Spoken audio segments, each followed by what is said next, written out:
प्राचीन काल में तक्षशिला में गांधार लोग राज्य करते थे। उस समय बोधिसत्व ने बछड़े का जन्म धारण किया था।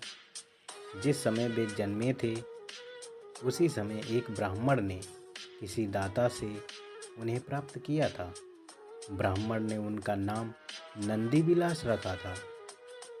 वह उन्हें अच्छे अच्छे पदार्थ और अन्न आदि भोजन के लिए दिया करता था और पुत्र की भांति उनका लालन पोषण किया करता था। बड़े होने पर बोधिसत्व सोचने लगे कि इस ब्राह्मण ने बड़े कष्ट से मुझे पाला है। सारे जम्बूद्वीप में ऐसा कोई बैल नहीं है जो मेरे जितना बोम खींच सकता हो, इसलिए अपनी बलि का परिचय देकर ही इसके लालन पालन का बदला चुकाना चाहिए।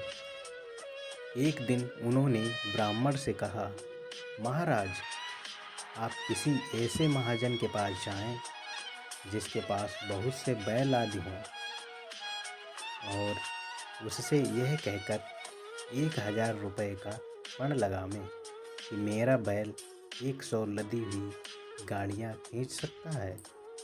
तदनुसार ब्राह्मण ने एक महाजन के पास जाकर यह प्रसंग छेड़ा कि नगर में किसका बैल सबसे अधिक बोम खींच सकता है। महाजन ने कहा, अमुक का बैल जितना बोम खींच सकता है उतना और किसी का नहीं खींच सकता है।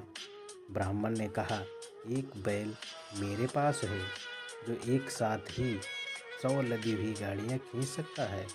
महाजन ने हंसते हुए कहा, भला ऐसा भी बैल कहीं होता है? ब्राह्मण ने कहा, मेरे ही पास है। महाजन बोला, अच्छा तो फिर पण लगा लो। ब्राह्मण ने 1000 रुपये का पण लगाया।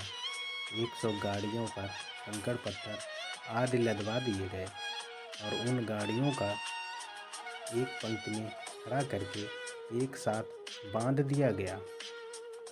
तब उसने नंदी विलास को स्नान करा के माला पहनाकर और उस उंगलियों में गंध आदि छापे लगाकर सबसे आगे की गाड़ी में जोत दिया और आप गाड़ी पर बैठ चाबुक हिलाता हुआ कहने लगा, चल रे दुष्ट, जल्दी चल रे दुष्ट। बोधिसत्व सोचा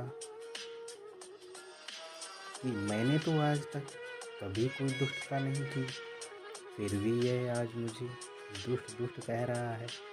इसलिए वे अपने चारों पैरों को खंबे की तरह अड़ाकर खड़े हो गए और एक पग भी आगे न बढ़े। महाजन तुरंत उस ब्राह्मण से तड़के 1000 रुपये ले लिए। 1000 रुपये दंड देकर ब्राह्मण नंदी विलास को खोलकर घर ले आया और बहुत उदास होकर चुपचाप सो रहा। बैल रूपी बोधिसत्व जब बाहर से चलकर संध्या समय घर आए तब उन्होंने देखा कि ब्राह्मण अभी तक उदास पड़ा हुआ है। बोधिसत्व ने पूछा, क्या आप सोने जा रहे हैं? ब्राह्मण ने कहा, जिसके 1000 रुपये इस प्रकार व्यर्थ पानी में मिल जाएं, उसे भला नींद आ सकती है? बोधिसत्व ने कहा, महाराज, मैं बहुत दिनों तक आपके पास रहा हूँ। इस बीच में क्या मैंने आज तक आपकी कभी कोई हानि की है? ना तो आज तक मैंने कभी किसी को मारा है, ना आपका एक बर्तन तक तोड़ा, ना अपने निश्चित स्थान को छोड़कर और किसी स्थान पर मलमूत्र त्याग किया। ब्राह्मण ने कहा, नहीं, आज तक तुमने मेरा कोई अनिष्ट नहीं किया। बोधिसत्व ने पूछा, तो फिर आज आपने मुझे दुष्ट क्यों कहा? अतः आज आपकी जो हानि हुई है वह आपके ही दोष के कारण हुई है, मेरे कारण नहीं। अब आप फिर उसी महाजन के पास जाएं और इस बार 2000 रुपये की बाजी लगाएं। पर एक बात का ध्यान रखिएगा, आज से मुझे कभी दुष्ट ना कहिएगा। बोधिसत्व की यह बात सुनकर ब्राह्मण फिर उसी महाजन के पास गया और उससे 2000 रुपये की शर्त लगाई। फिर पहले की ही भांति गाड़ियाँ लाद कर एक पंक्ति में बांधी गईं और नंदबिलास को खूब सजाकर आगे की गाड़ी में जोत दिया गया।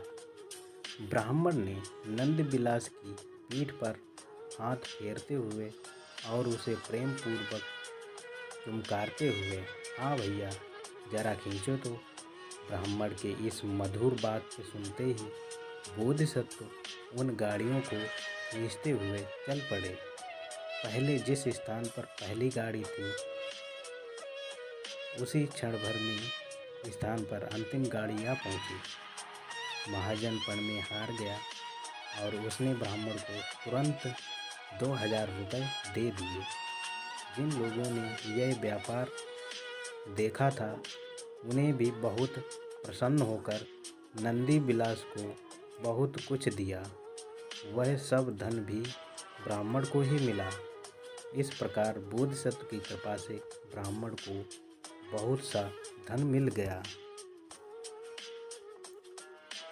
तो दोस्तों, अगर आपको ये कहानी पसंद आई है तो हमारे चैनल को सब्सक्राइब करें और बेल आइकन को प्रेस करें, जिससे आपको नई नई वीडियोज़ की नोटिफिकेशन मिलती रहे।